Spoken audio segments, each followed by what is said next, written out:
Agora, uma coisa que eu descobri semana passada, comecei a estudar obrigado. Mas aí, a gente não sabia. Para até uma questão de inovação, os dirigentes pedem 3 meses. E eles tinham notícia que os japoneses O tema de hoje é saúde mental no trabalho. Espero que ninguém esteja com isso aqui. Síndrome de burnout. E o Danilo Rangel, que é psicólogo, vai pôr esse tema pra gente. Bom dia, pessoal. Meu nome é José Danilo Rangel, mas podem me chamar de Danilo. Sou psicólogo, trabalho na Idaron há 10 anos, no servidor público estadual. O que mais? Sou poeta, jogo Street Fighter, Mortal Kombat 11.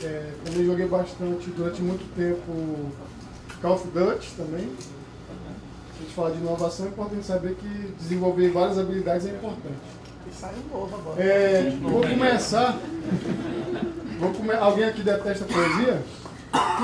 Vou começar com uma poesia. Poesia é bom. Alguém sabe? Todo mundo sabe o que é telecena, né? Um título de capitalização do Silvio Santos? Sim. Porque o título dessa poesia é Queria ter ganhado na telecena.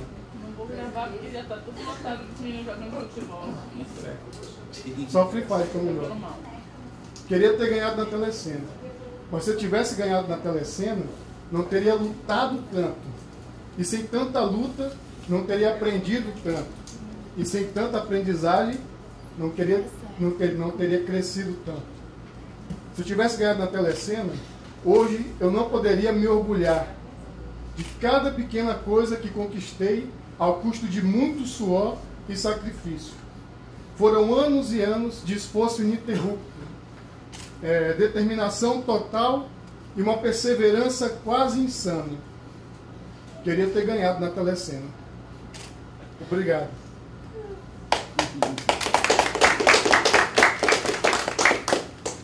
Um pouco nervoso. Com essa poesia, o que eu pretendi representar? A ambiguidade da nossa sensação em relação ao trabalho. Todo mundo se orgulha de trabalhar muito e de conquistar as coisas com muito suor. Mas se ganhasse na telecena, se pudesse escolher ganhar na telecena... Trabalhar, o pessoal prefere ganhar, né? Isso porque nós temos o trabalho com um objetivo claro de melhorar de vida, por exemplo, de ser bem-sucedido. O trabalho tem essa representação na nossa mente, de que ele serve para o nosso sucesso. Mesmo que a gente goste de atividade, se a gente faz essa atividade e ganha pouco, o trabalho perde um pouco esse sentido, essa adição a quem somos, que é a adição do sucesso. Ao mesmo tempo, nós vivemos uma sociedade que glorifica o excesso de trabalho, não muito trabalho, mas o excesso de trabalho, que geralmente é representado pelas pessoas cansadas, esgotadas, sem tempo para nada, pessoas que não descansam, que estão sempre trabalhando. Lembrando que a nossa sociedade glorifica o excesso de trabalho, não muito trabalho. Por exemplo, se o indivíduo faz 20 processos e está arregaçado na sexta-feira, ele é bem visto, ele é parabenizado. Está vendo como ele se dedica? Se o cara inventa uma forma de fazer os mesmos 20 processos, sem passar do horário, sem trabalhar no final de semana, sem precisar estar cansando todo mundo ao redor, e ele fica de boa, parece que ele não está trabalhando. Nossa sociedade glorifica o excesso de trabalho representado pelas pessoas que estão esgotadas pelo trabalho, não pelas pessoas que são altamente eficientes e que conseguem responder a demanda de forma satisfatória. Eu vou falar para vocês hoje sobre burnout. Essa é parte de uma palestra maior, que eu falo sobre saúde mental, sobre distúrbios mentais relacionados ao trabalho. Fiz esse recorte aqui para falar especialmente de burnout. Vamos ver o que é burnout. Vou apertar o botão certo aqui. Síndrome de burnout, também conhecida como síndrome de esgotamento profissional. O burnout vem do termo burnout, que é em inglês. Quando eu tive contato com essa síndrome, de primeiro momento eu pensei que era burnout, porque os franceses são muito importantes na psicopatologia do trabalho. eu já conheci o trabalho do Dejus, que é um francês, então quando eu li síndrome de Burnout, eu pensava que era burnout, não burnout. Mas é burnout, é um termo em inglês que significa, ele representa o foguete quando está sem combustível. Ou significa algum tipo de mecanismo que parou de funcionar por falta de energia, que esgotou suas reservas de energia. A síndrome de burnout é o esgotamento causado pela tensão emocional a qual os indivíduos são expostos no ambiente de trabalho. A questão da tensão emocional é importante assinalar, porque a gente pode trabalhar muito, pode trabalhar demais também, mas sem esse aspecto da tensão, da pressão, do sentimento de que está cansado, que está esgotado, não há um impacto psicológico. É necessário que exista essa tensão emocional, o excesso de trabalho associado à tensão emocional para poder caracterizar o burnout. Essa aí é uma fala da Maria Helena Varela Bruna, que é irmã do Delcio Varela. Eu peguei aí na íntegra para a gente entender a prevalência do burnout. A síndrome se manifesta especialmente em pessoas cuja profissão exige envolvimento interpessoal direto e intenso. Profissionais das áreas de educação, saúde, assistência social, recursos humanos, agentes penitenciários, bombeiros, policiais e mulheres que enfrentam dupla jornada. A questão das mulheres é que elas trabalham, têm filho, trabalham, arrumam uma casa. Ainda hoje é assim. Essas mulheres estão mais expostas, correm um risco maior de desenvolver o burnout. No caso ali da envolvimento interpessoal e direto, essas profissões são as que estão apresentando maior prevalência. No entanto, é difícil atualmente não ter um trabalho onde essa relação interpessoal é muito intensa. A gente trabalha em conjunto, sempre um dependendo do trabalho do outro. Então, é possível que nos próximos anos exista uma mudança e uma generalização do burnout por conta das características atuais do trabalho, que é em conjunto. Essa aqui é uma fala da Cristina Maslach, ela é uma psicóloga norte-americana, uma das pioneiras, uma das primeiras a se preocupar com o burnout na atualidade. Antes dela teve o Fellenberg, em 1974 ele descreveu o que era o burnout. Para Maslach, o burnout não é um problema das pessoas, mas do ambiente social em que trabalham. A estrutura e o funcionamento do local de trabalho moldam a forma pela qual as pessoas se interagem entre si e como elas realizam seu trabalho.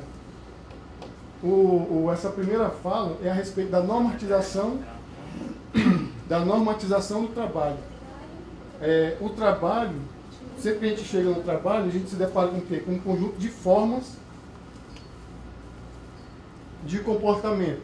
Por exemplo, falar baixo, usar só o próprio computador. Essas e diversas outras regras com as quais nós deparamos no trabalho, elas vão definir a forma como nós vamos interagir com o outro também. Uma vez eu trabalhei num setor, por exemplo, onde a gente não podia rir. Então a interação social tinha uma aparência de seriedade, porque a gente não ria no trabalho. Ao mesmo tempo, isso gerou, por conta do desconforto que gerava, o que aconteceu? Pelo fato de a gente não poder rir no trabalho, a gente não podia rir diante do chefe, né? E aí a gente ficava um pouco desconfortável. No primeiro momento, a gente começou a ficar desconfortável.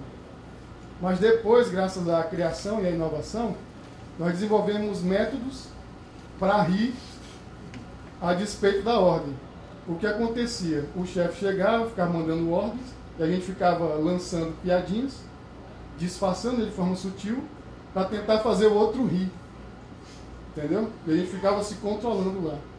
Mas esse é só um exemplo de como uma norma do trabalho vai caracterizar, vai, como é que pode dizer, regulamentar a forma como nós vamos interagir. Eu não preciso dizer que quando o chefe saía, era uma algazarra total no nosso setor, né? A gente até gritava de euforia. E sempre alguém na porta para ver se ele estava vendo.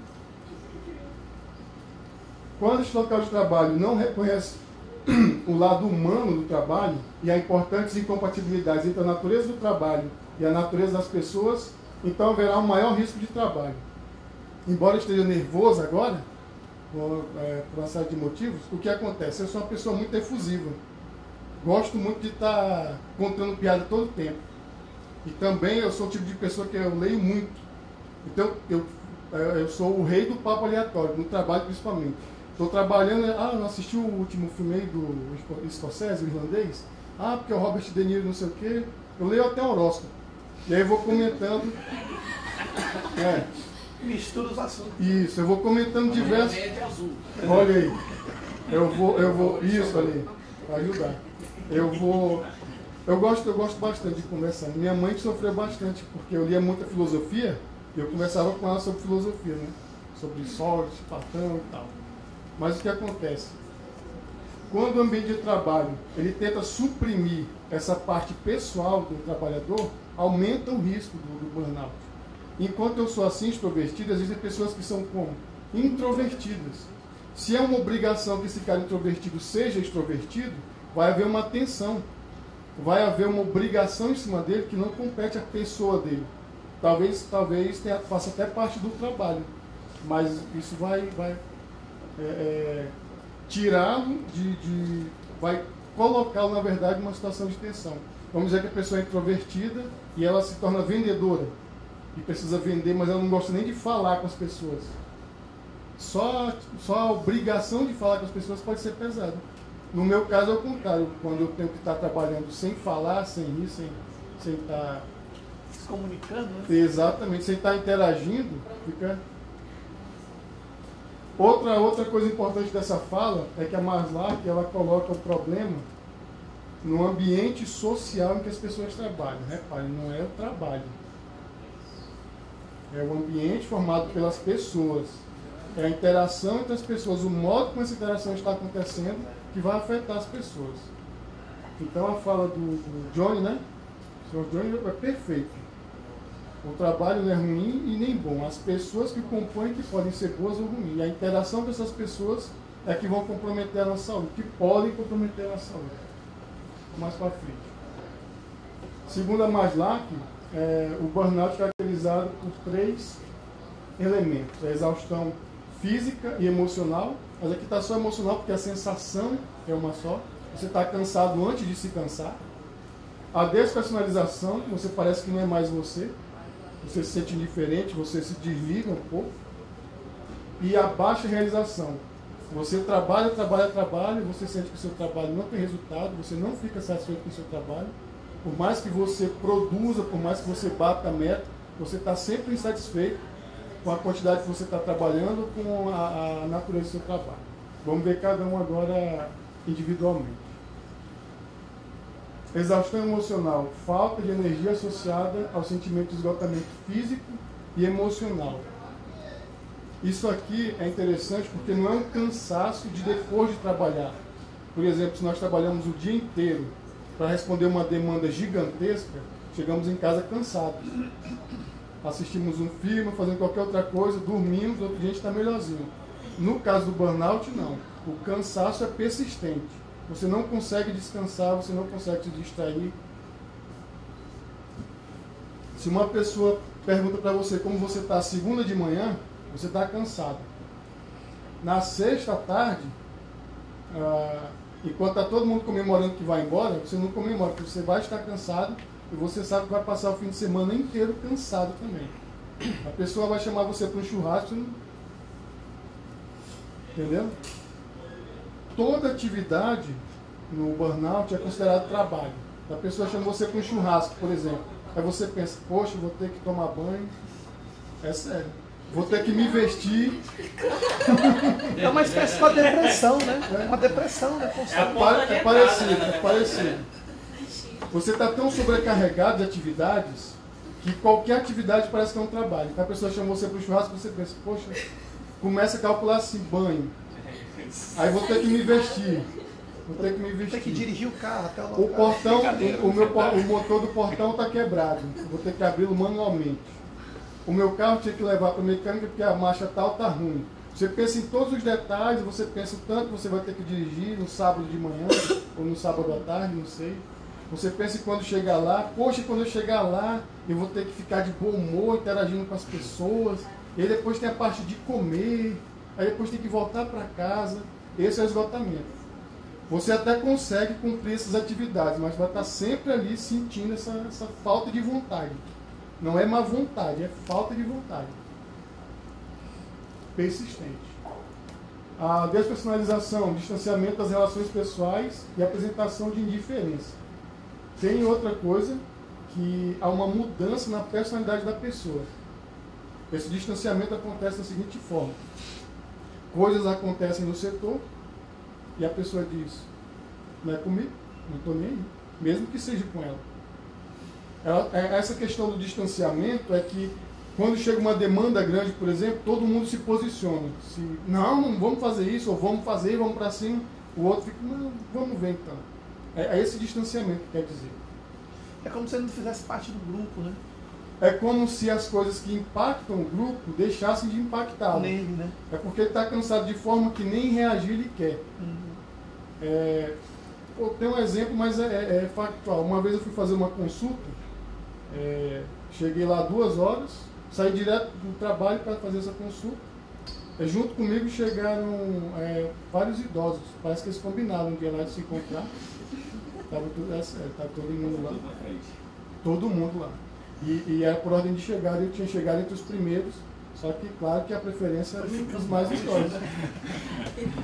E eu tinha sido liberado do trabalho para aquela consulta, ia ser muito mais incômodo eu ter que pedir outra liberação para outra consulta.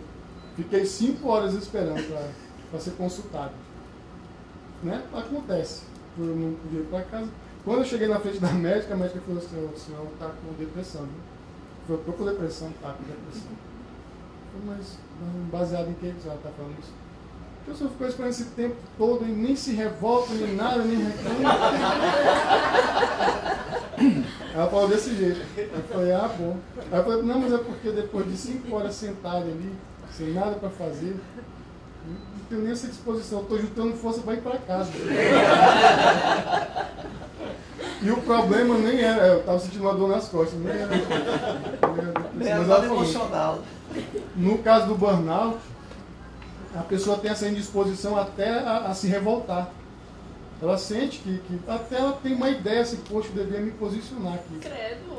É verdade. Eu quase só que eu fui reclamar no 9 de julho. Eu falei, não, então. Só tenho hoje? Peraí.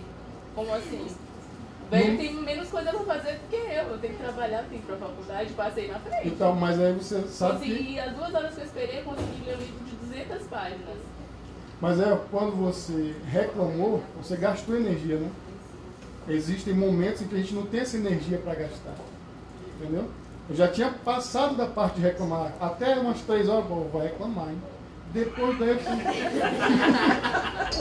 passou a raiva. Passou a raiva. Essa eu vou deixar, né?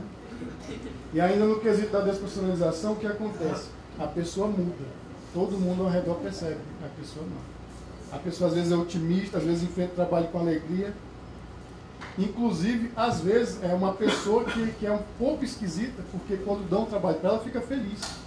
Só que esse trabalho, eita, nossa, vou passar o dia trabalhando hoje. Aí está trabalhando. É uma pessoa que às vezes é otimista. Ó, tu viu que vai ter uma mudança no setor aí, ó. Fazer um chefe aí, não sei o que, o chefe é barra pesada. Aí a pessoa fala, não, que barra. Todo chefe é maravilha, deixa vir aí que a gente dá conta, já, entendeu? A pessoa é otimista.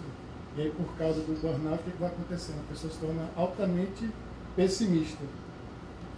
O cara chega para ela e diz assim, viu aí que faltou copo? Aí a pessoa diz, não, o governo está assim, não manda mais nada para a gente está desamparado, a gente está jogado às caças. Daqui a pouco tu vai ver, vão cancelar nossas férias, não vai transporte, auxílio refeição, e vão mandar a chefia para cá, entendeu? A pessoa se torna pessimista. Qualquer situação onde ela vai se posicionar, no caso do burnout. O pessimismo também é normal, viu? Uma coisa que é importante dizer é que existem muitas respostas do burnout que na verdade são respostas normais ao cansaço. Só que no burnout ele se instala de uma forma que não resolve mais. Por exemplo, às vezes você passa o mês inteiro trabalhando muito, o chefe dá uns deslizes, você recebe a culpa que não era sua, você fica meio de mal com o trabalho. Você vai trabalhar, tudo que chega você acha ruim. Passa um tempo, as coisas melhoram, você melhora junto. Entendeu? Isso é normal. No burnout, o que vai acontecer? Mesmo que o trabalho seja maravilhoso, esteja passando por um momento bom, um momento, por exemplo, onde a inovação tem aumentado a produtividade, a pessoa com burnout vai estar sempre ali do conta, sempre sem vontade, certo? A mudança é perceptível. Baixa realização, sensação de incapacidade, baixa autoestima, desmotivação e infelicidade no local de trabalho. Essa sensação de incapacidade não está ligada ao desempenho, porque por mais que a pessoa consiga desempenhar todas as suas atividades, por mais que ela consiga apresentar proatividade, eficiência, ela sente que ela não está conseguindo fazer o que podia. Ela sente que podia mais. E ela vai tentar fazer mais, para tentar lutar contra essa sensação de incapacidade. Ao mesmo tempo que ela está detestando o trabalho, ela está se forçando a trabalhar mais, porque tem uma sensação nela que diz que ela está trabalhando pouco. Ela podia fazer mais. Isso é que uma pessoa insegura. Insegura, exatamente. A autoestima tem uma queda ali, a baixa autoestima ali. O trabalho ele tem um papel importante na formação da nossa personalidade. Trabalhar nos dá orgulho, eu trabalho ali, trabalho aqui, eu sou esse trabalhador, eu trabalho muito, certo? É uma parte da nossa valorização. O burnout afeta isso. É normal, às vezes, você sentir que não trabalhou o suficiente. Às vezes você comete um erro. É normal você se sentir mal, às vezes, no trabalho. Você sentir que podia ter feito mais, podia ter feito direito. É normal sentir isso. Só que no burnout você sente isso sempre. Não importa o tempo que você vai trabalhar. Essa infelicidade no local de trabalho também é perceptível. Não importa o dia. Está tendo festa no trabalho, você está no canto assim. Poxa, tive que vir para a festa. É aniversário de alguém. No trabalho tem uma rotina onde todo final do mês tem uma festa. Reúne todo mundo que vai ter aniversário. Está todo mundo animado, batendo palma e você pensa, poxa, festa, né? Essa é a infelicidade no local de trabalho. Um cara desse passado detetor de metal antes. É bom. Essa infelicidade no local de trabalho, ela se manifesta também no momento que você acorda. Você acorda e pensa, poxa, estou vivo, vou ter que trabalhar.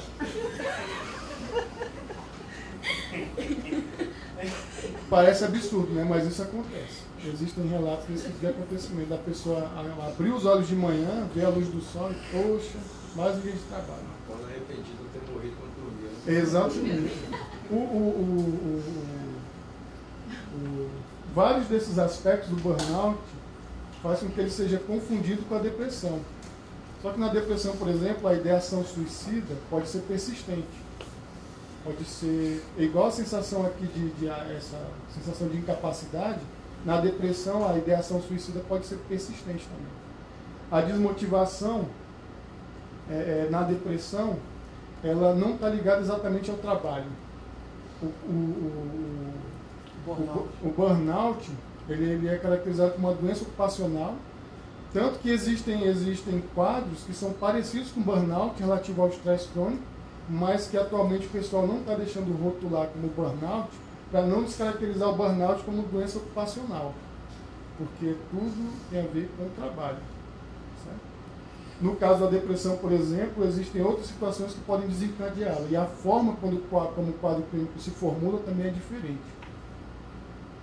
A depressão pode ser... Tem uma depressão que ela pode ser desencadeada por uma diminuição, a redução drástica dos rendimentos. E isso é uma coisa que acontece no trabalho, né? Mas afeta a vida da pessoa. Muito tempo sem fazer nada? Não, você ganha 15 mil, aí tem uma mudança lá, você passa a ganhar 5 mil. Só que a sua vida está estabelecida com apenas 15 mil. Certo? Isso é uma coisa que acontece no trabalho. Por que dificilmente gera o burnout? Porque ela vai afetar todas as vidas, todos os setores da vida do funcionário. Os setores externos ao trabalho. Então é mais fácil desenvolver depressão. E só para explicar também que nem tudo relativo ao trabalho vai gerar o burnout. Certo. Fatores de risco organizacionais. Como vimos, a Cristina vai dizer lá, que a forma como o trabalho se organiza pode aumentar o risco do burnout. Esses aqui são os fatores que podem contribuir para esse agravo. Carga de trabalho. Desequilíbrio entre a capacidade do trabalho e o que lhe é exigido. Do trabalhador. Né? O trabalhador sente que está fazendo atividades demais em tempo muito curto e com material inadequado. A gente não se relaciona com o chefe, não se relaciona com os colegas de trabalho. A nossa relação de trabalho, de fato, é com a instituição. O chefe representa essa instituição, os nossos colegas de trabalho representam essa instituição. Muitas vezes o chefe, quando manda a gente fazer um trabalho, ele não quer que a gente faça o trabalho para ele representa uma vontade da instituição. Certo? Por que é importante entender isso? Porque às vezes, ao representar a instituição, o chefe deixa de ser uma pessoa e deixa de se preocupar com a pessoa que você é também. Ele precisa que você faça um relatório anual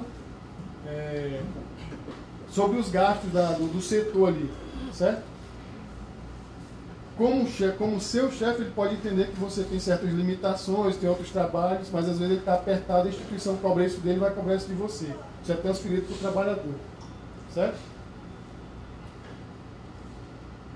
O que vai acontecer? O trabalhador tem uma exigência muito grande que supera a capacidade de trabalho dele. Se ele entende que é o chefe que está fazendo isso com ele, se ele leva para o lado pessoal, vai existir outro tipo de tensão. Mas, de fato, o que acontece é que a instituição está cobrando do trabalhador uma atividade que está além da sua capacidade. Mas esse desequilíbrio também pode ser pelo seguinte: às vezes você não tem o material adequado para fazer aquele trabalho, para fazer o trabalho, para fazer no prazo definido. Por exemplo, recentemente teve uma mudança do Excel, a gente não usa mais Excel. Só que o sistema exporta tudo para o Excel e tornou alguns cálculos incompatíveis. O que aconteceu? Quando exporta, eu exporto uma planilha do Excel, mas eu abro com o LibreOffice. Certo? Aí perde as formas, né? Isso. Aí, recentemente, o que aconteceu? Eu tive uma planilha lá com 2.000 linhas, eu tinha que fazer uma soma. Só que quando vocês abrem o Excel, no arquivo do Excel no livro lá, não faz autossoma. O que eu teria que fazer? Eu teria que redigitar as 2.000 linhas para poder dar certo a soma. Isso. Deram outro jeito lá, mas esse é um exemplo. Outro exemplo, escanear. Existem scanners hoje em dia que você coloca 20 páginas, ele escaneia em 30 segundos. Certo? Mas tem outro scanner que é o quê?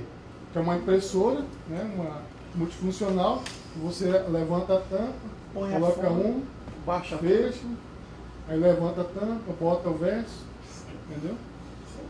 Isso aí também é uma coisa que às vezes você perdi sem querer. Poxa, dei spoiler. Fora isso, tem o quê? Uma coisa que é chamada de demanda flutuante.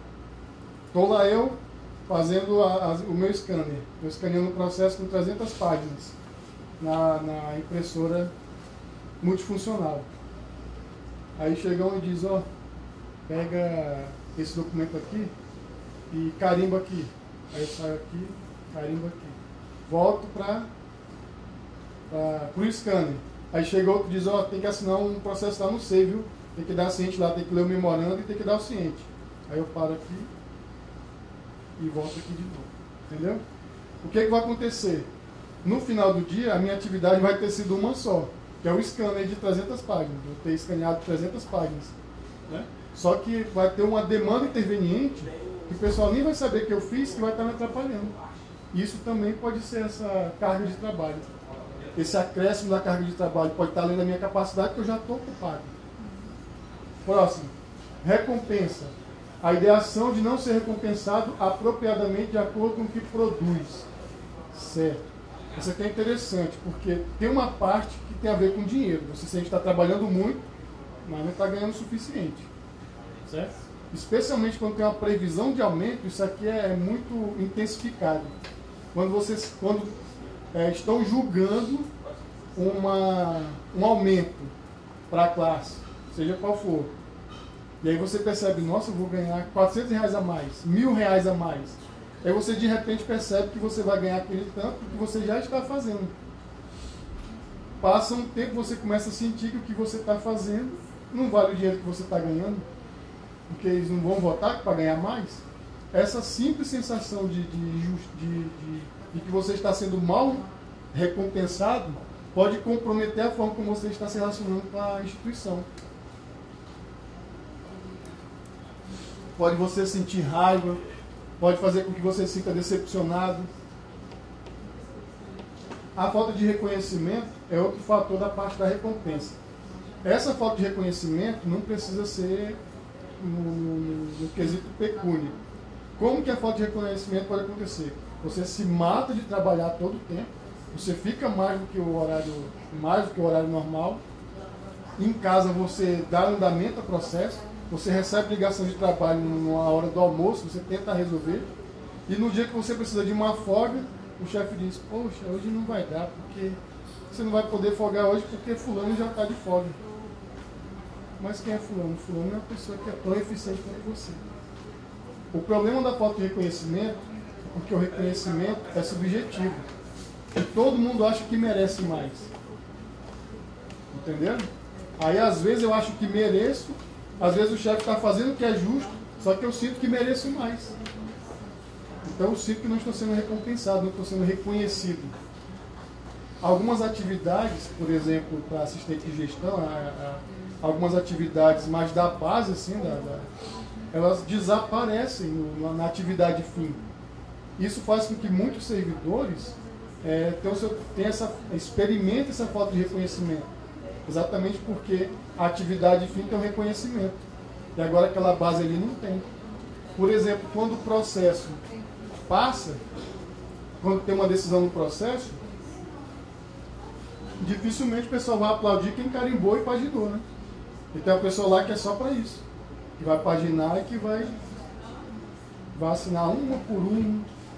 Existem xerox dentro do processo, tem um monte de coisa impressa. Tem ali no processo terminado, tem um conjunto de atividades que é invisível. Só quem está no dia a dia que percebe que tem a ajuda dos estagiários, de outros e tal. E pode também estabelecer essa falta de reconhecimento. De novo, é normal a gente sentir que não está recebendo o que merece. Aí depois a gente faz um recálculo, não, porque eu também faltei 15 dias, né? Eu acho que compensou, né? Eu acho que compensou, né? Teve um problema que aconteceu que foi o seguinte. Com o implemento do ponto eletrônico, o que aconteceu? A gente tem que estar mais firme na questão dos horários, certo? Antes a gente chegava um pouco mais tarde, saía um pouco mais tarde, mas isso não tinha ninguém contando. Né? Então, o que acontecia? Às vezes chegava mais tarde, mas não saía mais tarde, saía no horário. Tinha essa flexibilidade do horário, né? Embora correspondendo à mesma demanda. Com a adição do ponto eletrônico, não tem mais essa, é tudo automático lá. Você registra a sua entrada e sua saída, no final do mês tem a quantidade de horas que você tem que trabalhar. Certo? O que acontece? Essa falta de flexibilidade no horário fez muita gente se sentir incomodada, porque antes era só falar com o chefe. Ô chefe, hoje de manhã eu vou ter que resolver um negócio ali, e a pessoa ia resolver. Atualmente não pode fazer isso. E a pessoa pode sentir também que merece isso, que tem outros problemas para resolver. Atualmente não tem ainda institucionalizado uma forma de você sair para resolver um problema pessoal e voltar para cumprir as horas. Controle. Esse termo aí, microgerenciamento. Os trabalhadores não têm autonomia no trabalho, o que os leva a se sentirem responsabilizados por algo que não tem controle. Esse microgerenciamento é um problema especialmente onde não tem treinamento. Por exemplo, a pessoa chega, faz o memorando. A pessoa não sabe nem o que é memorando.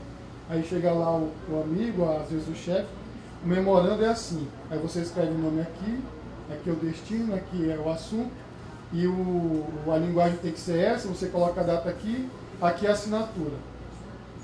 E aí a pessoa vai lá e faz toda vez que a pessoa vai fazer o memorando, tem alguém em cima. O memorando é assim, é assado, é assim. Aí a pessoa, mas se eu tirar o espaço do assunto aqui, fica visualmente mais agradável. A pessoa, não tem nada de tirar espaço. Mas se eu tirar essa expressão aqui, fica mais sucinto e fica mais fácil de ler. Não, mas não tem nada que tirar a expressão. Essa falta de liberdade de realizar a atividade faz com que a pessoa não se sinta responsável pelo que fez. Você vai cobrar da pessoa, aquele memorando está errado. A pessoa diz, eu só obedeci. Está errado quem me mandou, então vai lá falar com ele. Isso acontece de fato. Mas também isso tem esse microgerenciamento e tem outros aspectos, não só na realização do trabalho, mas na forma como a gente fica no trabalho. Por exemplo, algumas pessoas gostam de ter 1 milhão de papéis em cima da mesa. O trabalho corrente e está ali todos os papéis. Certo? Imagina que um chefe fica em cima todo tempo falando para organizar a mesa. Organize sua mesa. E você sente, não, mas a minha mesa está organizada. Tem esse trabalho que é daqui, tem isso aqui, esse aqui vai para o lixo. Entendeu? Você de vez em quando se levanta para ir para o banheiro para beber uma água. O chefe vai lá e está levantando muito para ir para o banheiro, hein? Não vai dar certo não. Não, mas é que eu bebo água também. Traz uma garrafa e fica aí na tua mesa. Não precisa estar saindo todo tempo para beber água. Eu já vi as pessoas reclamarem porque tinha um servidor que estava sentado na cadeira giratória, velha, e o que a cadeira giratória fazia? Barulho. Exatamente. A pessoa estava trabalhando e distraidamente ela fazia aí voltava para o trabalho. É verdade. Aí ela estava trabalhando aqui, aí dava que isso começou a incomodar. O microgerenciamento não precisa partir só do chefe. Seus colegas também começam a gerenciar você. Entendeu? Quando eles reclamam, por exemplo, você está saindo muito, você está falando muito alto, você está rindo muito alto. Às vezes eles reclamam porque, eu entreguei uma atividade lá para ele fazer ontem e hoje não está. Pode acontecer da seguinte forma também, a pessoa chega e diz, sexta-feira, o nosso expediente até 1h30. Sexta-feira, 1h eu levei isso aqui, segunda de manhã ele não tinha feito ainda. Eu nem tempo. Exatamente. Mas a forma como você interage, a forma como as cobranças são feitas em relação a você, também pode ser chamado de microgerenciamento. E é um fator de risco organizacional. Imagina você trabalhar sem sentir que tem a liberdade de se comportar com determinada autonomia.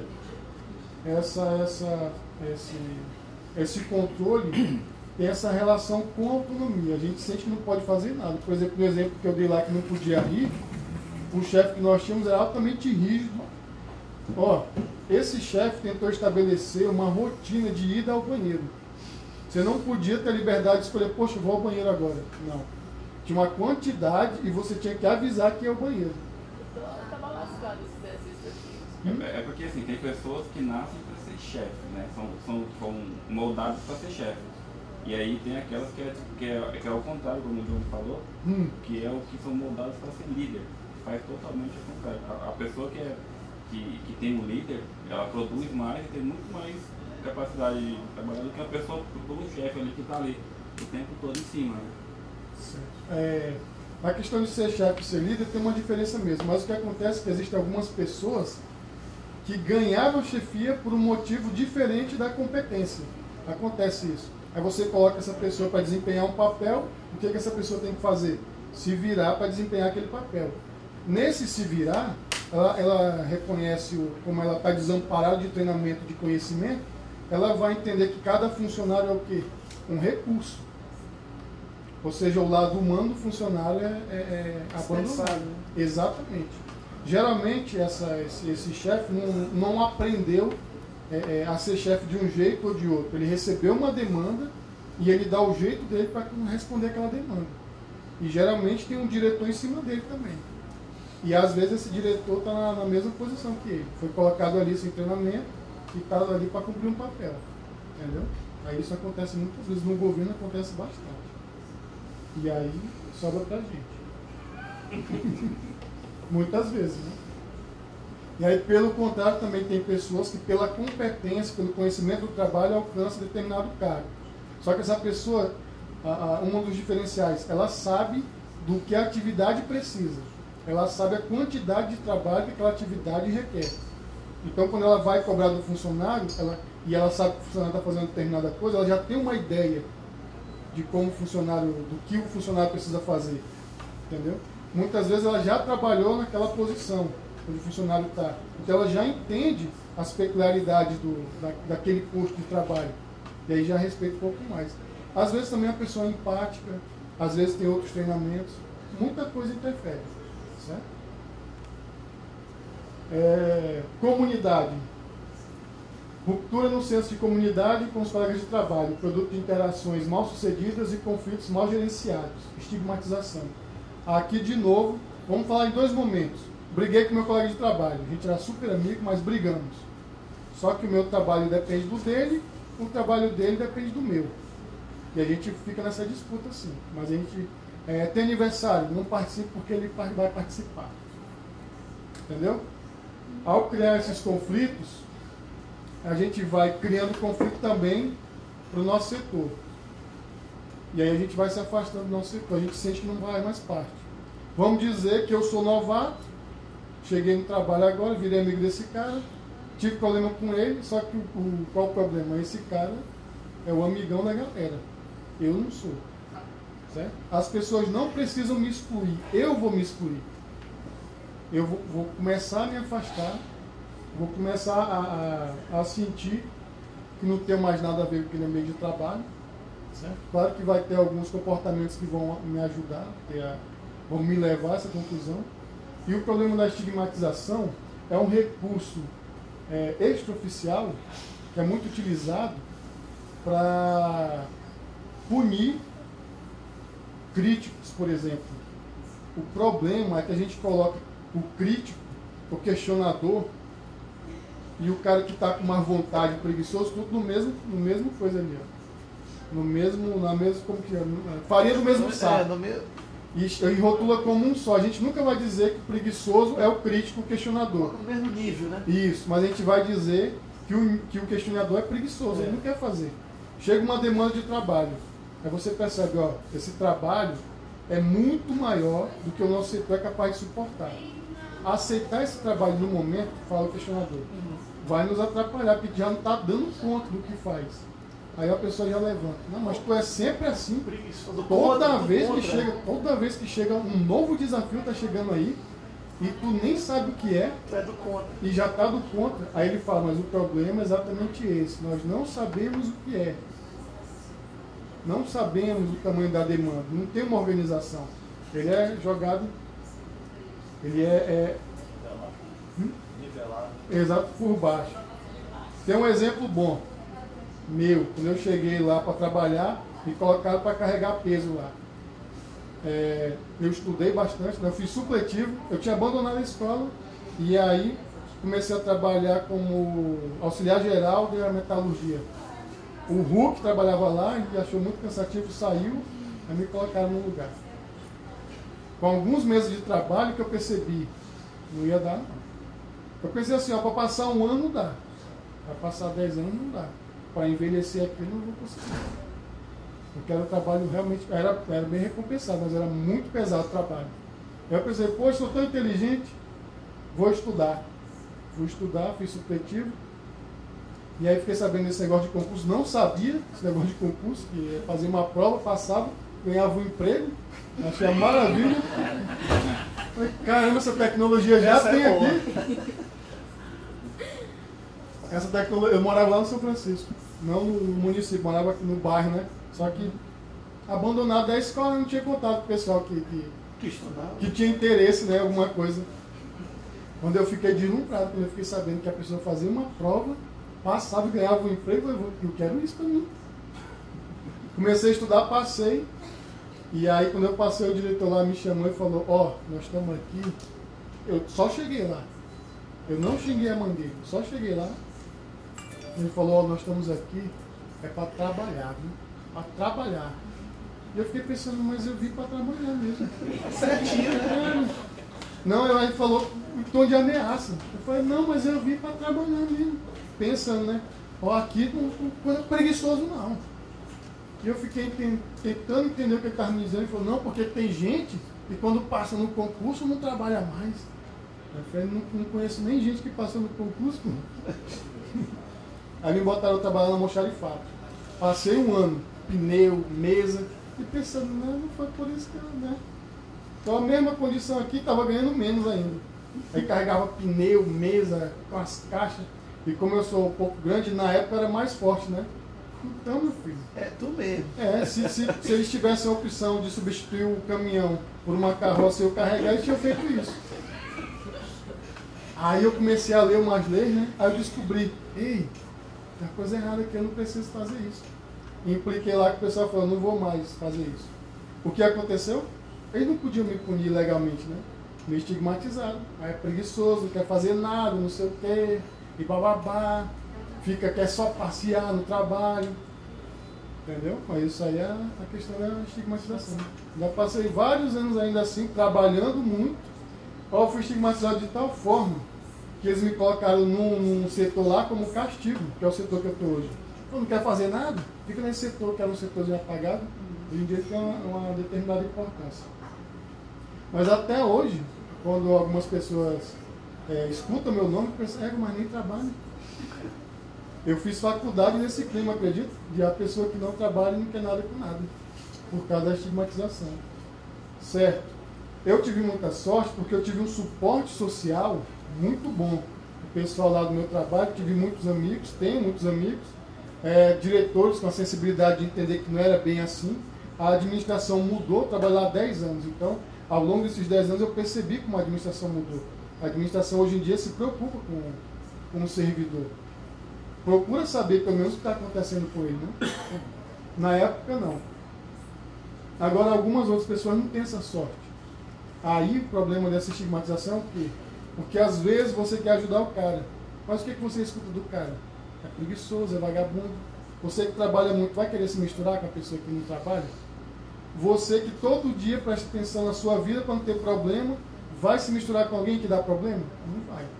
Aí, no meio dessa estigmatização, a pessoa começa a pegar esse estigma, vira vai para ali, né? E ela fica desamparada. E quando ele vai tentar reclamar com alguém, mas tu não quer fazer nada, é isso mesmo, tem que levar. Entendeu? Justiça. Os trabalhadores sentem que não são tratados com respeito, que não recebem um tratamento justo. Ou seja, é redundante esse período, vou ter que cortar o finalzinho. O que acontece? Todos esses aspectos que nós estamos trabalhando aqui, esses fatores de risco organizacional, vez ou outra nós passamos no ambiente de trabalho. E isso é normal. Por exemplo, às vezes a gente não sente que faz parte. Imagina uma pessoa que é evangélica e por causa da religião não comemora o Natal, certo? Aí as outras pessoas do setor têm a ideia de decorar a sala para o Natal. Como que a pessoa vai se sentir? Não faz parte ali entendeu? Não faz parte do pensamento dela participar do Natal. Ela não quer, então ela não vai fazer parte daquilo. Ou a pessoa não acredita em Deus, é ateu. Aí chega no trabalho e vai ter uma confraternização, todo mundo dá as mãos para fazer uma oração. Aí a pessoa lá. Entendeu? Tudo isso que eu estou falando aqui tem um problema que é quando isso já está estabelecido na cultura organizacional. Isso aqui não é um acidente de percurso que aconteceu. Essas são as práticas. Acontecem sempre. Beleza? É porque eu já apresentei essa palestra uma vez e a pessoa foi anotando, tinha tudo no trabalho dela, mas em todo trabalho tem um problema, é quando isso aqui é uma cultura organizacional estabelecida. Não varia disso. Você chega, você através de relatos, você percebe que isso aqui é todo dia. Entendeu? Vamos lá. Sim, a justiça. Essa questão da justiça se mistura um pouco com a questão da recompensa. Você sente que não tem um tratamento justo. Poxa, geralmente tem a ver com o desempenho. Poxa, eu trabalho tanto, e aí eu peço uma folguinha, não me dão. Poxa, eu trabalho tanto que eu ganho. Só mais trabalho, não pode. Entendeu? Às vezes você inventa alguma coisa para melhorar o trabalho, e qual a recompensa disso? Mais trabalho. Aí você, poxa, mas eu que dei a ideia, tinha que ter dado mais trabalho para fulano, que não deu ideia nenhuma. Isso é um senso de justiça, é muito subjetivo também. Mas eu repito, a forma como o trabalho está organizado leva você até essa sensação de justiça. Um exemplo bom, você é altamente capacitado, e aí chega um chefe que não tem nem faculdade, que não sabe, nunca ouviu nem falar do setor que você trabalha, mas ele vai ser seu chefe. Você pode se sentir injustiçado assim. Você foi preterido. Valores. Os trabalhadores enfrentam situações de trabalho em que os valores pessoais e os valores da instituição entram em conflito. Isso aqui é mais fácil de ilustrar. Por exemplo, um vegano não vai trabalhar no açougue. Né? Não tem a ver com ele. Mas o que acontece? No serviço público, muitas vezes acontece que a gente tem que pensar que no serviço público ninguém vai ficar 1 ano, 2 anos. Você vai passar 10 anos, 20 anos, dependendo do cargo, vai ficar para sempre, vai até aposentar. Certo? Durante esse período, o que essa pessoa vai assistir? Uma troca de chefes, uma troca total de administração. Durante essa troca, o que pode acontecer? Mudança de valores. Nessa mudança de valores, pode acontecer esse conflito. Por exemplo, a gente já está acostumado a fazer o trabalho daquele jeito e tem dado conta da demanda. Aí chega alguém e inova.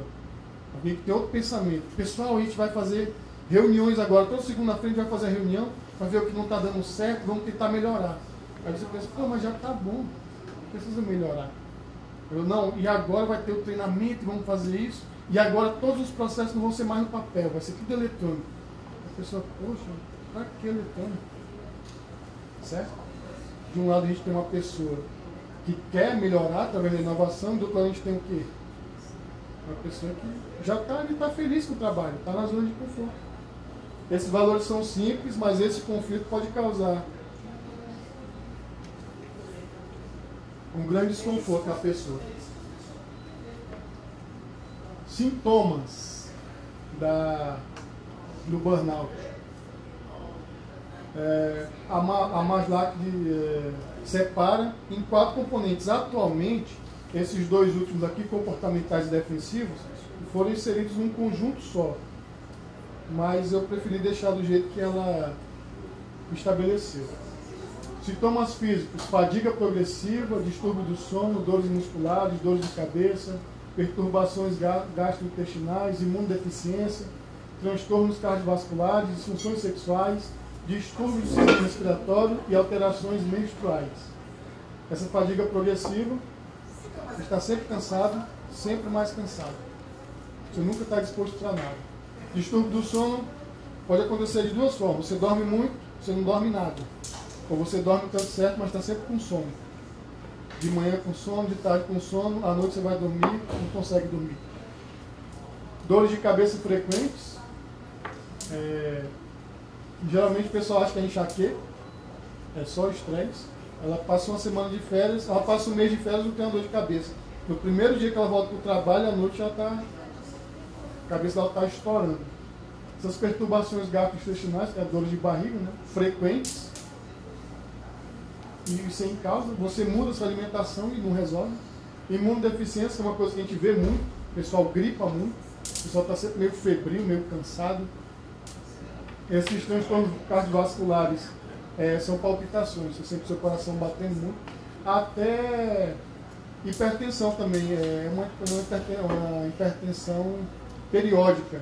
Você fica hipertenso, mas não gera o quadro clínico. É tipo um momento ali de hipertensão, entendeu? Porque quando a gente bebe um destilado, por exemplo, vinho, ou até vinho, cachaça, né? Não é vasodilatador. A cachaça não é vasodilatador? Então, às vezes, por causa disso aqui, os batimentos cardíacos aumentam e por causa da tensão muscular. E aí você fica um pouco hipertenso.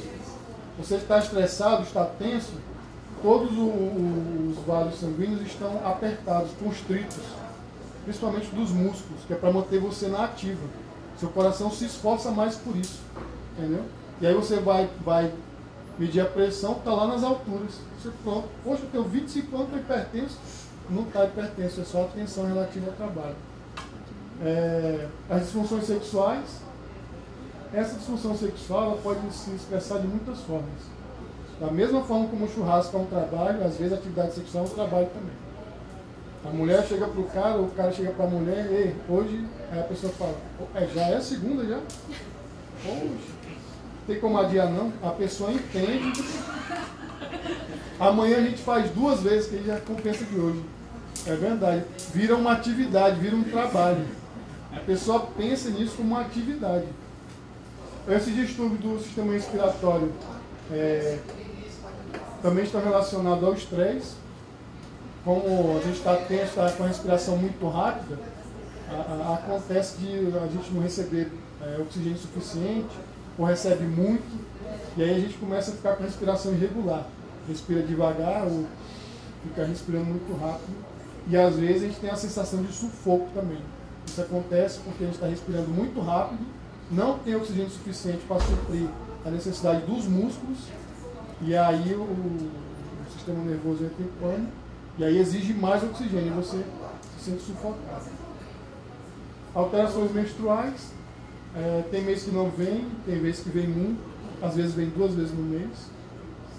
Essa alteração menstrual também é um pouco preocupante, porque às vezes a mulher não percebe isso. A mulher que toma anticoncepcional, às vezes tem a menstruação regulada pelo anticoncepcional. E aí ela não se desregula por causa do estresse. Entendeu? Porque já tem ali o anticoncepcional regulando. Sintomas psíquicos, falta de atenção e concentração. Essa falta de atenção e concentração, elas se equiparam ao déficit de atenção. Você não consegue prestar atenção. Não é porque uma coisa é chata. Você vai assistir um filme que você assistiu o filme dos Vingadores. Você não consegue prestar atenção. Alguém aqui já ficou sem conseguir prestar atenção em alguma coisa? Quando? Dá um exemplo de um aí. Alguém? Filme mesmo. A roupa, às vezes você chega na faculdade, você nem percebe, você está com a roupa do avesso. Pode ser. Um sapato de um, do outro Pode par. ser. Sem sapato, né? Uma vez eu fui para a faculdade de bicicleta, voltei a pé. Já aconteceu de eu deixei uma vez o carro no shopping e voltei andando pra casa. Nem tem E aí, carro, eu cheguei em né? casa, eu lembrei que... Poxa, tem um carro. Eu deixei o carro no shopping. Eu lembrei de... Cheguei em casa, eu lembrei que... Chegou lá. Eu pensei que eu tinha ido andando e deixei o carro lá. Pode Peguei no- acontecer. A bicicleta eu já percebi no outro dia quando fui comprar pão de novo, que a bicicleta Cadê? Tava na padaria? É, caraca, olha só na bicicleta. Guardar alguma coisa dentro da geladeira. Hoje em dia já não dá pra fazer isso. Comigo já aconteceu de eu ir para uma casa e não ser a minha.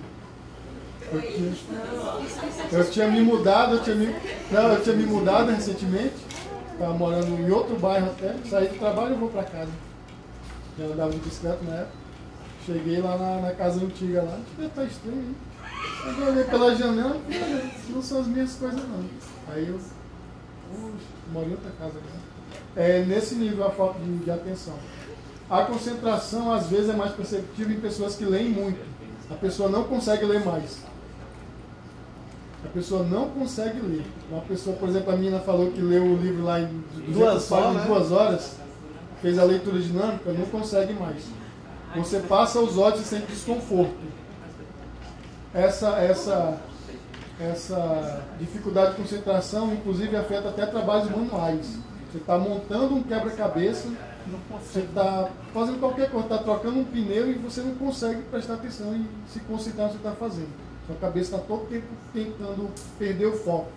Essa questão da leitura, a pessoa pode até ler, mas ela não consegue assimilar, ela tenta lembrar o que ela leu, ela não sabe, ela sabe que ela passou o olho ali, né? Quando a falta de concentração é severa, a pessoa não consegue nem passar os olhos. Ela não consegue sustentar a atenção, o foco ocular, para passar os olhos. Não consegue. Uma pergunta. Sim. Há um desequilíbrio químico cerebral, Sim. certamente. Ele chega a ser similar a quem tem TDAH ou dislexia ou alguma... TDAH, então, é importante diferenciar mesmo o que acontece. Como o burnout está ligado ao estresse, ele pode apresentar esse desequilíbrio, mas não é uma condição. Aí o que acontece no burnout, às vezes você faz aquele exame lá de como é o nome? Ressonância? Ressonância. E o cérebro está normal, porque você já relaxou ali, entendeu? Às vezes você tomou um remédio e fica tranquilo. E aí não percebe. Na questão do TDAH e da depressão, esse desequilíbrio é constante. Entendeu? Então é perceptível. O burnout depende. Se você está muito estressado, vai aparecer lá. Mas se você der uma relaxada, já não aparece. Entendeu? Cada um tem um mapa diferente. O burnout, às vezes, ele pode ser tratado, muitas das vezes, só com psicoterapia. A depressão, não. A depressão precisa do remédio para voltar a reequilibrar a quantidade de serotonina e dopamina no cérebro, dependendo do grau que a pessoa esteja. No TDAH também, é uma condição, né? O cérebro está daquele jeito. Entendeu? Mas Ou a dislexia também seria um outro que... Então, é porque às vezes a forma do cérebro também funcionar, a gente não pode dizer que é um distúrbio, porque às vezes é a forma que o cérebro funciona.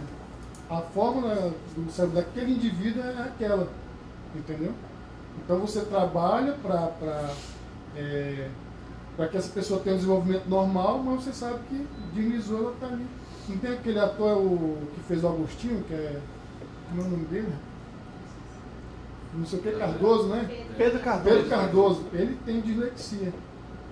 E aí tem que estar sempre trabalhando, porque é o jeito que o cérebro, é o jeito que o cérebro dele funciona, né?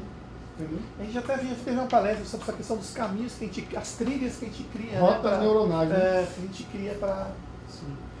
Todas as nossas atividades, todos os nossos hábitos, eles são estabelecidos a partir de uma rota neuronal. Você cria um caminho do cérebro para fazer aquela ação. Exatamente. Né? Mas aí, por causa da plasticidade do cérebro, você pode mudar. Aí acontece isso, você está nessa síndrome aí, esses caminhos começam a ter problema, né? São bloqueados, né? Então, o que acontece pode ser o seguinte, que rotas neuronais disfuncionais substituíram todas as outras. Entendeu? Porque você antes conseguia lidar com o trabalho, agora você não está conseguindo mais lidar. Então significa que é como se fossem reescritas essas rotas. E existem aquelas lá que são funcionais que você não consegue mais acessar. Aí a psicoterapia às vezes resolve. Entendeu? Só que tem coisa, por exemplo, que o cérebro funciona por causa do formato dele. Então vai funcionar do mesmo jeito para todo mundo. E aí a pessoa que tem dislexia, às vezes é o cérebro que tem aquele formato também. Entendeu? No burnout é uma alteração. Vamos lá. Alteração de memória. Você não lembra. Por exemplo, você esquece o nome do ator lá que fez Agostinho. Só que de forma severa. Já teve caso da pessoa esquecer o próprio nome. Ela chega para fazer o cadastro, qual é o seu nome? Aquele branco, né? Aí a pessoa. Branco.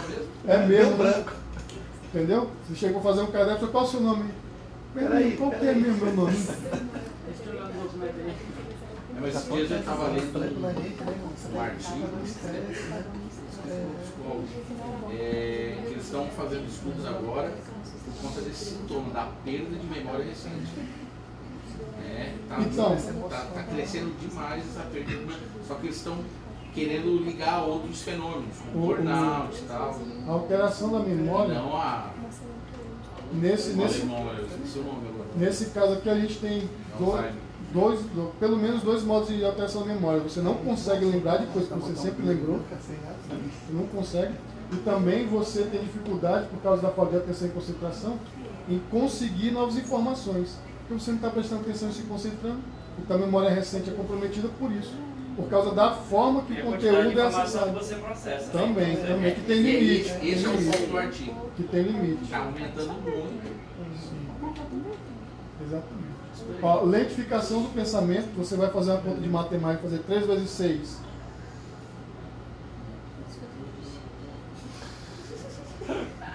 Mas pode estar associado a outra coisa, né? Se toda vez que a gente for fazer uma conta, usa a calculadora, o que é que o cérebro entende? Vai ficar cansado. Não precisa mais de mim, né? Faz aí na calculadora. Né? O cérebro é sentimental. Você está todo tempo usando a calculadora, e aí o dia que você vai precisar do cérebro, ele diz, agora, né?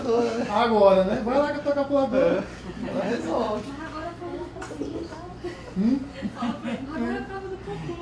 Vai lá, leva a tua calculadora lá. Impaciência.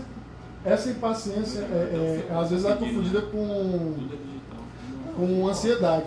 Você está na reunião e está tamborilando, entendeu? Você está sempre com pressa. E aí, qualquer coisinha você já muda de humor, já fica com raiva. Sentimento de insuficiência, que é aquele lá que você está produzindo, você sente que não está... Por mais que o seu desempenho se mantenha o mesmo, você sente que não está produzindo tanto que podia produzir. Você sente que não vai dar conta. Na baixa autoestima você se sente feio, você se arruma. E é engraçado isso. Você se sente mal consigo mesmo por causa desse sintoma aqui. Não só em relação ao trabalho. Você sente que não vale nada. Você sente que é um peso na vida das pessoas. A labilidade emocional, que existe mudança brusca e rápida de humor. Às vezes você está contente, às vezes está triste, às vezes você está sério, às vezes está sorridente. Só que com limite também, essa labilidade emocional aqui, ela varia mais entre emoções negativas. Você está triste, você está com raiva, vai estar decepcionado, aí está... Sinal bipolar, né? E vai entre os dois lados, é bipolaridade. Astenia, que é a perda de força física. Você perde até isso, você perde desempenho físico. Desânimo também é bem comum. Voltando esse desânimo aí, não é aquele desânimo que a gente sente e que a gente consegue manejar, não. O desânimo que está acima das nossas forças. E persistente também, ele fica ali. Disforia, que é uma tristeza. Tem a depressão também aí, mas é tipo uma depressão ocasional, que fica tristão, entendeu? Mas depois a concorrência de outras atividades faz com que você tenha outros sentimentos.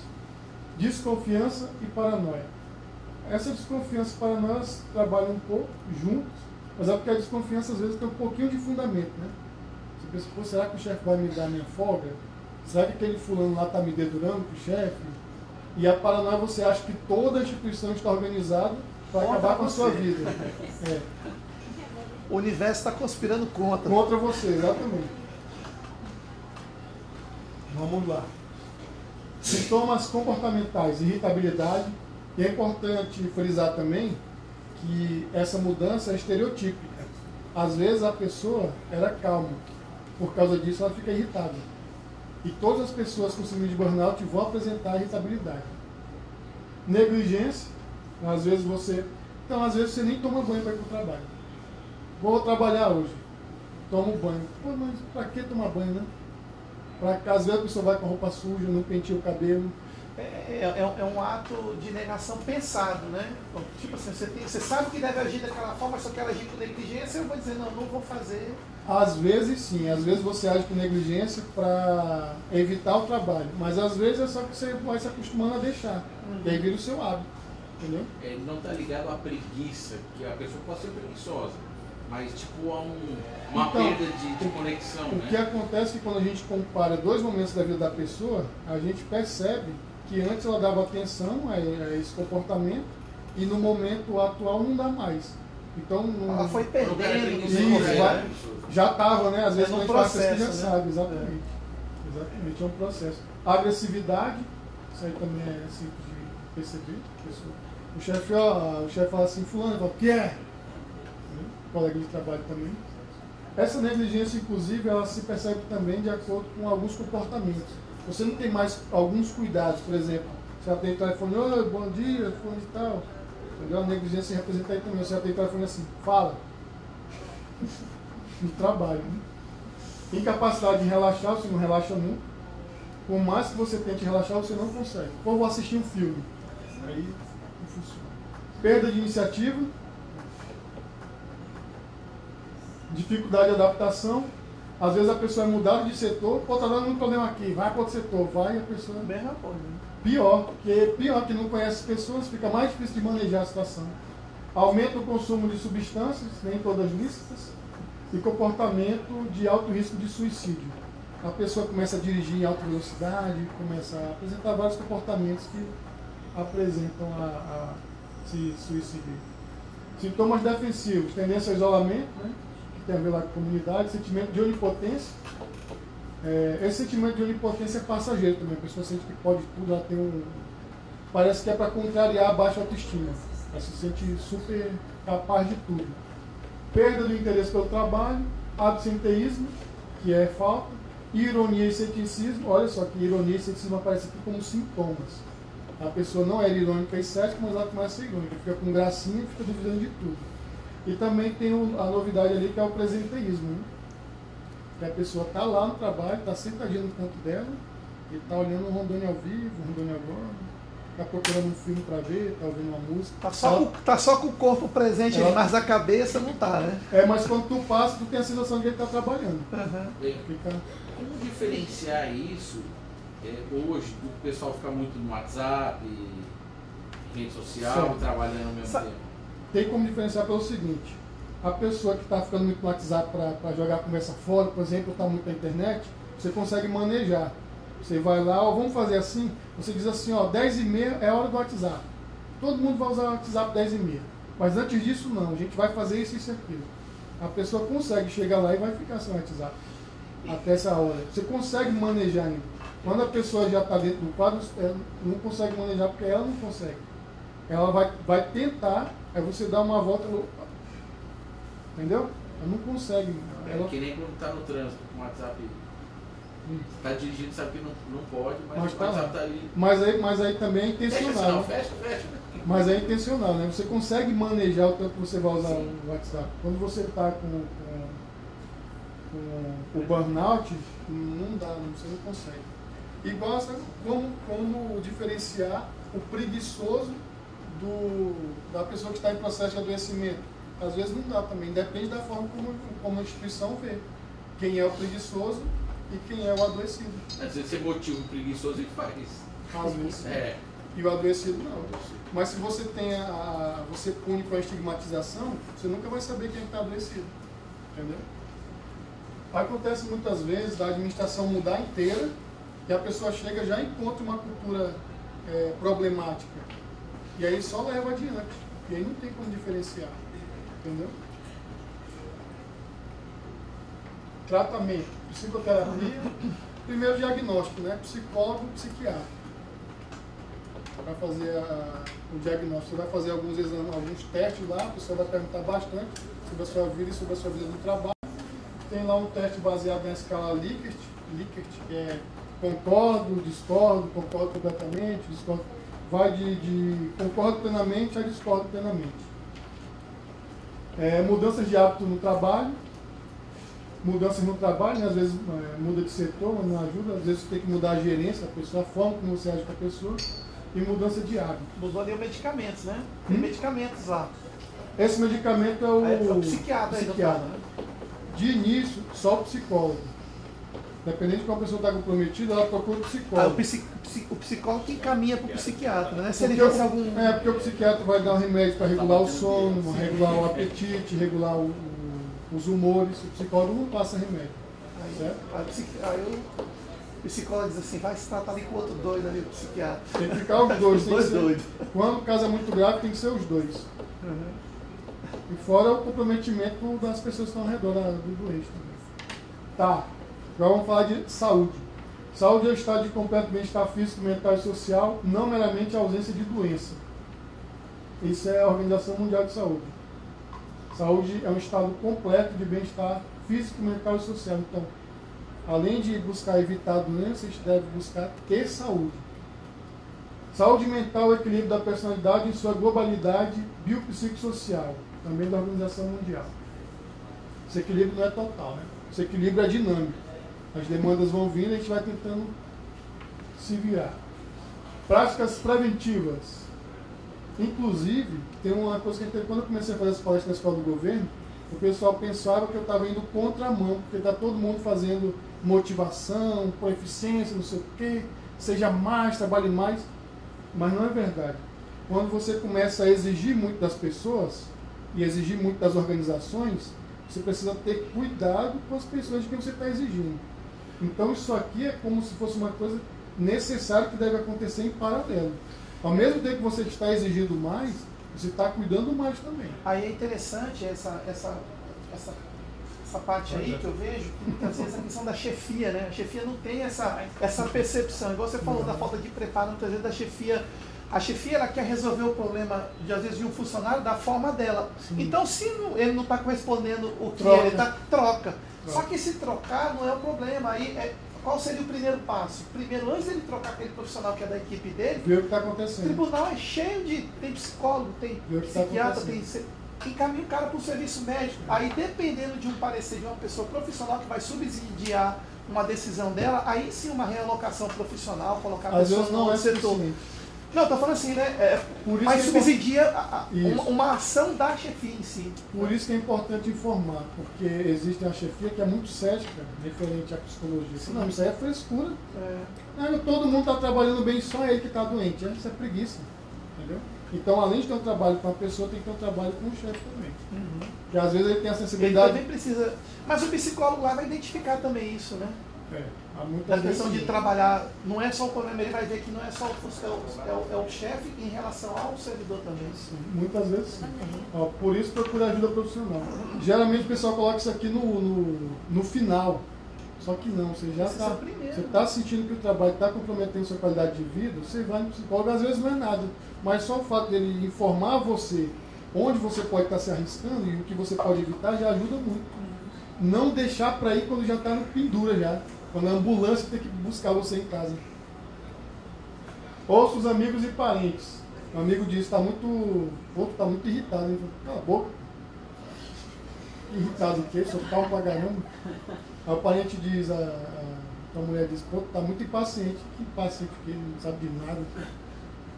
Entendeu? Às vezes, as pessoas que estão ao nosso redor percebem o impacto que o trabalho está tendo na nossa vida. E volto a dizer, às vezes, isso é altamente normal. Tem um mês que tem uma demanda gigantesca para fazer e você vai se arregaçar e trabalhar.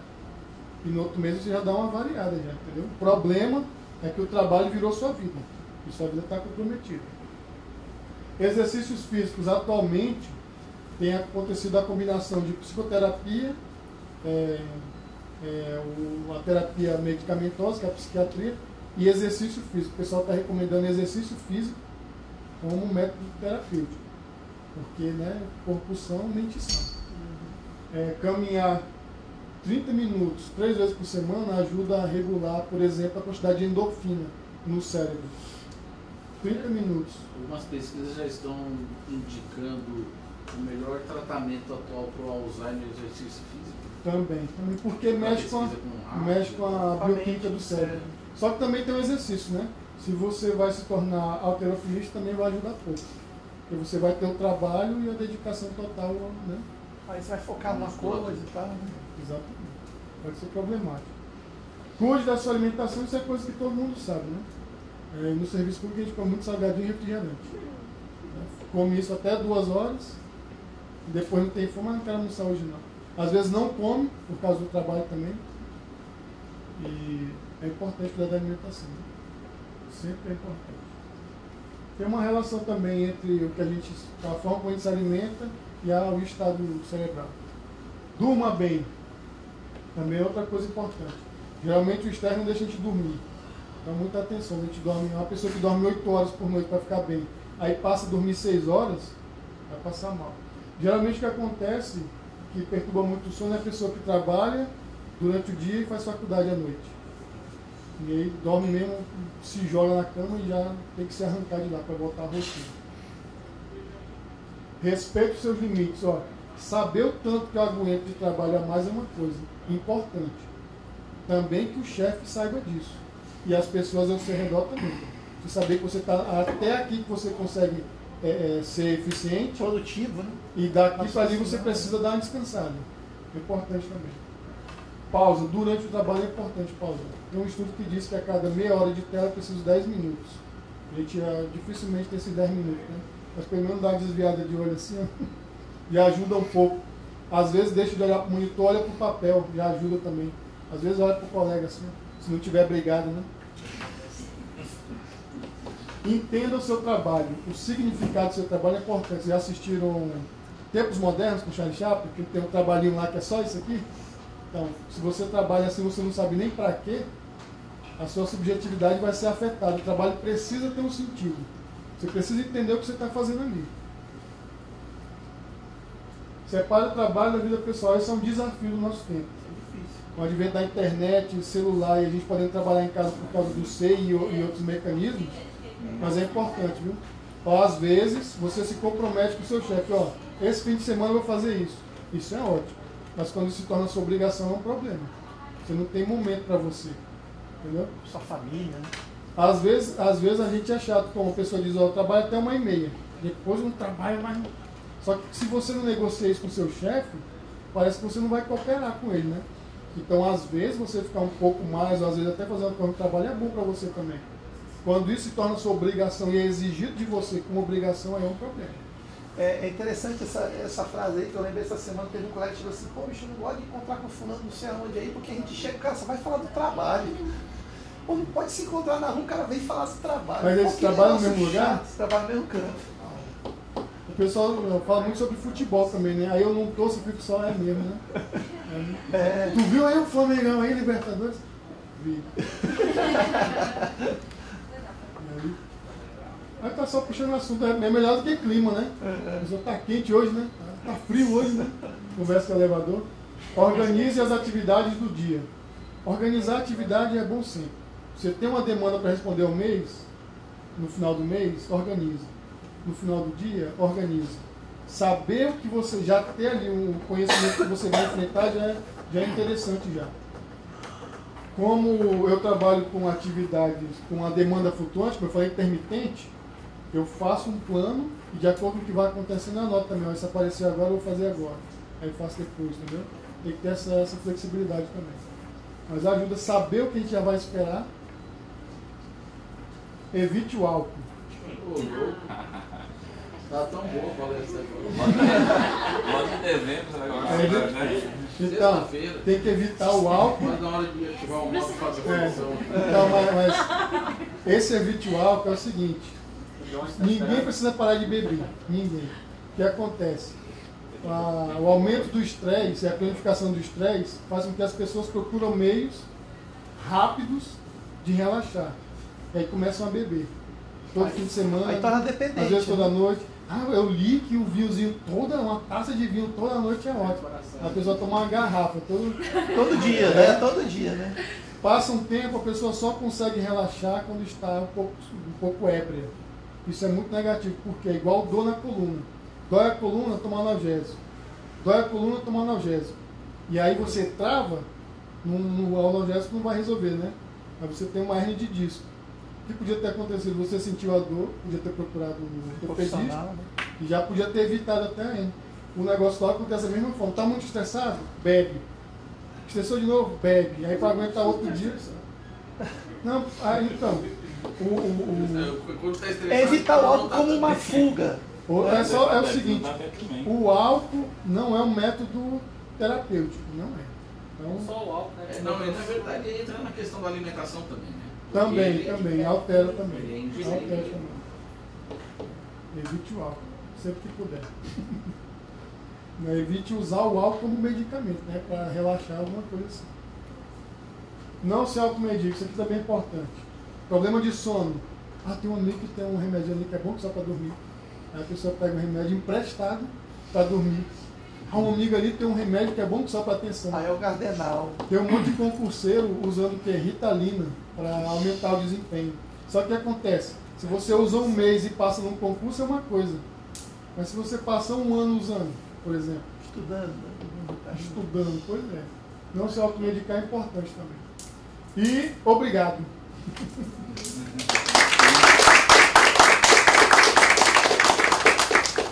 É isso, pessoal. Precisa de mais. A Rosana teve que se ausentar, né? Mas aí eu vou entregar as canecas para o palestrante. Opa! Legal. Tem presente aqui. Pensei que ia ganhar só um abraço do Vanderlei, nem só o pessoal carnaval. Tu viu? E a gente vai fazer o sorteio dessa outra caneca, tá? Já bota o meu nome aí. Deixa eu ver. Então também quero. Obrigado. Pra quem não tem, né? Você ganhou mais um, depois levar duas para casa.